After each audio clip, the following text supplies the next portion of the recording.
Olá, eu sou o PhD, seja muito bem-vindo ao Como Vai a Vida, o canal com a sua pequena dose semanal de lucidez. No último vídeo do ano eu vou estar dando uma meio que metáfora para vocês pensarem.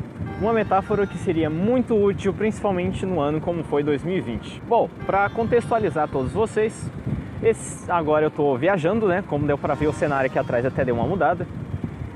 E bom, nas minhas viagens eu cheguei a Salvador, Bahia. Nisso eu conheci a história desse monumento que eu vou deixar na tela aí para vocês, que é essa cruz partida aí.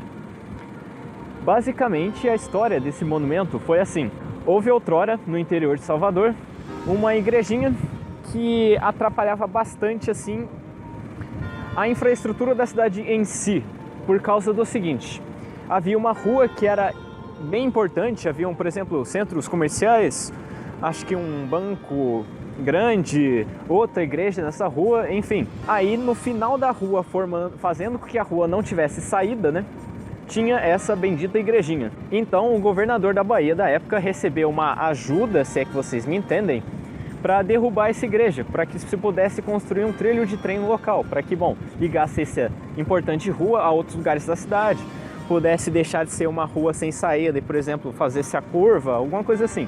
Com isso, obviamente, o povo protestou, já que a igreja geralmente é um símbolo do povo, principalmente aquela igreja em si, que eu acho que era alguma coisa específica para pessoas mais carentes, enfim.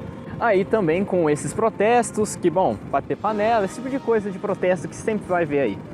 Mas no final das contas eles não deram muito certo e a igreja acabou vindo ao chão. Mas por outro lado, nós moramos no Brasil e vocês sabem que, apesar de tudo, o Brasil não usa trens por algum motivo bizarro, já que eles são, bom, economicamente mais viáveis e mais uma série de outros motivos do que caminhões. Então vocês imaginam que a trilha de trem também não exista mais, e de fato não existe. E com isso, tanto a igreja quanto o trilho de trem não existem mais, só sobrou o monumento. E foi aí que eu, com a ajuda do meu irmão, pensamos na seguinte metáfora: no fim, só as lutas remanescerão. Eu acho até que esse vai ser o título do vídeo. Em que pensa, nem as glórias dos vencedores, nem o rancor dos derrotados remanesceu, nem a igreja, nem o trilho.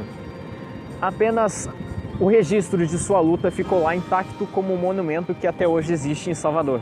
Essa história de vencedores e perdedores e que só as lutas remanescem também nos remete à história de guerras, porque geralmente a gente sempre diz que toda guerra tem um vencedor e um perdedor. Embora eu diria que nas guerras só é decidido, ou melhor, poderia ser discutido quem perdeu menos. Vemos ao redor do mundo, desde aqui no Brasil, Estados Unidos, praticamente todo o país da Europa Ocidental, vemos monumentos, museus, enfim, falando sobre as lutas da Segunda Guerra, o armamento usado, soldados que foram abatidos em campo e tudo isso mais. Mas não se vê as consequências assim, de uma forma clara. Você vê, por exemplo, que a Alemanha teve que pagar um monte de impostos e todo aquele esquema do tratado que foi dado no final da Segunda Guerra, mas no máximo você vai ver isso na aula de História. Se você não prestou atenção na aula de História, então você também não vai acabar sabendo desse fato. Outra coisa aí, que só as lutas remanescem, nem as glórias, nem o rancor da derrota. Talvez ainda seja porque numa história, seja de uma guerra até uma história de amor de uma pessoa, ou até o mais clássico de todos, que é um filme, o que me importa de verdade não é o destino. Até porque geralmente o destino é o final da história, é mais por questões de consequências e epílogo que se vê ele, mas sim a viagem. A viagem seriam as lutas e o destino seriam as glórias ou derrotas. E a gente sempre deu mais valor à viagem. Outra coisa ainda é que, apesar disso, que a gente geralmente dá valor às viagens, tem viagens que a gente só dá valor devido a um outro fator. Geralmente não é o destino que importa.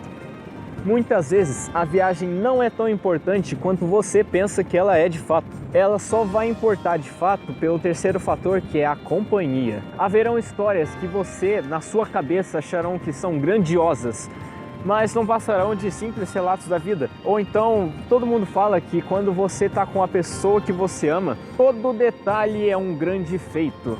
Eu já não lembro se eu já ouvi essa frase em algum lugar, mas se foi eu que bolei, patente pendente. Assim como também haverão histórias que deveriam ser grandiosas, assim, digna de ser contadas aos seus filhos, netos e bisnetos. Com o avanço da medicina, isso vai ser possível, né?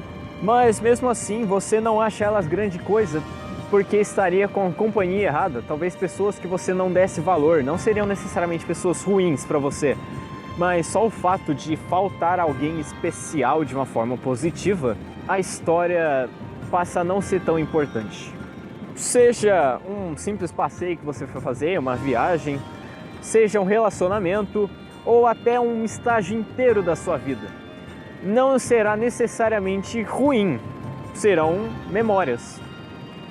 A nossa vida é feita de coisas boas e ruins e você já ouviu todo esse papo furado, então não vou repetir aqui de novo. Então, com isso em mente, vem as duas mensagens. Tanto com o ano que, bom, essa semana ainda acaba, quanto por ano que está por vir. Para 2020, lembre-se que só as lutas remanescerão. Então, bom, apesar de 2020 não ter acontecido muita coisa, em questão de provavelmente sua vida, já que, bom, quase teve a Terceira Guerra, ocorreu a pandemia, incêndios em vários lugares do mundo, supostamente uma nova forma de peste negra, alguma coisa assim que teve na Austrália. Enfim, todas essas coisas bizarras e com certeza amedrontadoras. Mas não se prenda às derrotas ou vitórias, até porque você geralmente não vai lembrar delas depois. Então, não pense no que você deixou de fazer esse ano, mas pense no que você fez. Por exemplo, ficar isolado na sua casa provavelmente fez você começar um hobby novo, assim como eu que comecei o canal aqui, ou talvez tenha feito você pensar mais no seu introspecto, como autoconhecimento, autoaprimoramento, enfim, uma forma de ser uma pessoa melhor. Também não se perca tanto a derrotas ou vitórias reais assim na sua vida. Por exemplo, se alguém próximo a você infelizmente foi levado à baixa devido ao Covid-19, essa pessoa vai querer que você siga a sua viagem e não que você se prenda demais às memórias dela. Lembre-se, os velórios e enterros são para os vivos e não para os mortos. E para 2021, o destino em si não importa e provavelmente a viagem também não vai ser tão grandiosa quanto você vai querer que seja, imagina que seja, fará parecer com que seja quando você estivesse contando essa história para alguém. Mas se valeu a pena para você, provavelmente você estava com as companhias certas. A maioria das suas viagens não serão tão grandiosas quanto você vai querer que sejam. E tá tudo bem, porque para você elas vão ser grandiosas desde que o terceiro fator seja a coisa de 2021. Garanta que as suas companhias são as melhores possíveis. Garanta que você vai passar mais tempo com as pessoas que você ama e que amam você de volta. Assim como evitar desentrelaçar amizades que não valem mais a pena. Deixei de ser amigo de certas pessoas e passei a ser amigo de outras. E isso é quase cíclico. Ainda haverão na sua vida dois tipos de pessoas. As que se acorrentarão para você, obviamente de forma metafórica, para todo o sempre. Esses é o que eu chamo de jogador 2. E haverão as pessoas que só passarão na sua vida para te deixar uma lição. Mas digamos que esses tipos de pessoas são temas para um vídeo futuro que eu vou deixar aí para ano que vem. Então, para resumir, 2020... não se importe tanto com o que você não viveu, vamos dizer. E 2021, garanta as companhias certas para que você viva plenamente. Se inscreva no canal se não é inscrito, deixe seu like. Se gostando do vídeo ou não, lembre-se, o amor e o ódio nos levam pelo mesmo caminho. E bom, vejo vocês ano que vem.